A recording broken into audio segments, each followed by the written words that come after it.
Greetings lore captains, Evrengost here, this time talking about the third DLC for Rogue Trader, the first Owlcat Games CRPG set in the Warhammer 40k universe. I say first because we're going to get a second one, Dark Heresy, and I already have some videos about it. Back to Rogue Trader. Some days ago, Anatoly Shestov, executive producer on both Rogue Trader and Dark Heresy, had an interview during the New Game Plus Showcase 2026. To my understanding, this is a new show conducted by content creators, and to be honest, it wasn't easy to find or navigate the show's various channels. Anyway, we already know Rogue Trader is going to have two more DLCs, the Infinite Museion, I'm making an educated guess on the pronunciation here, and Processional of the Damned. In this interview, Anatoly shared some new and interesting details about the first one, expected to release in late spring or early summer of this year. As a bit of introduction, we already know that DLC 3 is going to throw us into a vault curated by Trazyn the Infinite, a Necron overlord obsessed with the preservation of the galaxy's histories and artifacts. He's a sort of archivist who loathes leaving his Necron tomb world and makes large use of various bones to procure what he wants, often using lesser Necron units disguised as himself to conduct his searches. Quite a few times he's been believed to be slain by his enemies, only for them to discover in horror that the slain Necron was actually a Lich Guard or a lesser Necron lord. One doesn't survive for eons without failsafes. In this DLC, his obsession will include the Von Valancius dynasty, why not? And it's hinted that we'll decide whether to disrupt or fulfill his plans. We'll claim relics and fight ancient guardians. The expansion includes a new storyline of about 15 hours, a new companion with new mechanics, and the possibility to add implants to our characters. This is the general gist of it,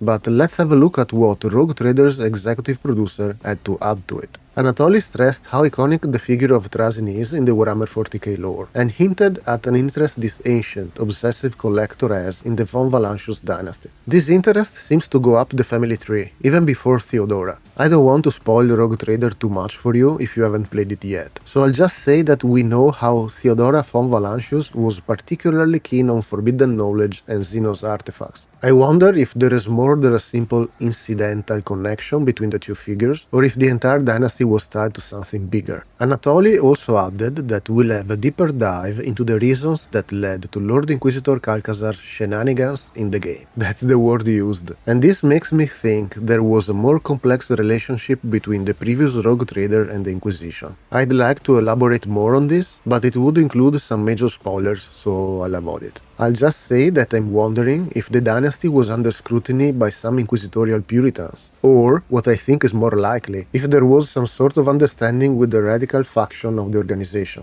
The executive producer also hinted at the DLC revealing some interesting takes on the Astra Militarum, and I wonder what they will be. The Imperial Guard is a vast branch of the Imperium with a lot of diversity in it. I wonder if we'll find some vanished regiment from millennia ago, trapped inside one of Trazyn's contraptions, maybe one that's particularly peculiar or ancient. We know from the lore that Trazyn had dealings with the Imperium before. He even tried to help defend Cadia in his own way, but to no avail. Maybe he put some Cadian survivors under ice. We know he did it with at least one prominent figure, so why not? There has also been a hint at a new light being cast on the Adeptus Mechanicus, without elaborating on that. Making an educated guess again, otherwise why would you watch this video instead of the original interview if I don't put my take on these things? I'm thinking it will have something to do with the new mechanic the DLC will introduce, the augmentations. We'll be able to place augmentations on our characters, and it was hinted that not all of them are of Imperial origin. I wonder if we'll meet some obscure faction or rogue elements of the Explorator fleet, dealing with Xenos implants. At this point, we're all thinking of ones made from Necron living metal. Talking about new areas and places, Anatoly said there will be new places to visit and old places to revisit, with some new content I imagine. The DLC content will start on Footfall, so in the game's chapter 2, and will expand the late game, almost assuredly the parts involving Necrons. He said there will be new takes on how dangerous wildlife can be, and this is relatively puzzling to me. Are we going to a death world? That would certainly be interesting. We'll also go to at least one tomb world, since it's confirmed there will be one or more dungeons based on Trazyn's vaults, in which we'll be exposed to his collection of pretty things. That sounds terrifying, but it also tickles my greed when I think about how many artifacts we could loot from those places. It's been mentioned that the expansion to the VOD ship will be present, since it's integral to the Rogue Trader's identity and, I might add, to the main story. It's unclear though if those expansions will be new areas of the ship to explore, since it's huge, or maybe something in the form of Xenos equipment to install. The new companion, which I'm sure is one of the most anticipated additions of this DLC, is a bit of a mystery. The executive producer only confirmed their existence and that they have a whole set of new mechanics. At this point, I'm thinking they will almost certainly be tied to the augmentation mechanics, and I guess they might be a member of the Adeptus Mechanicus. But we already have Pascal, so there'll be something different.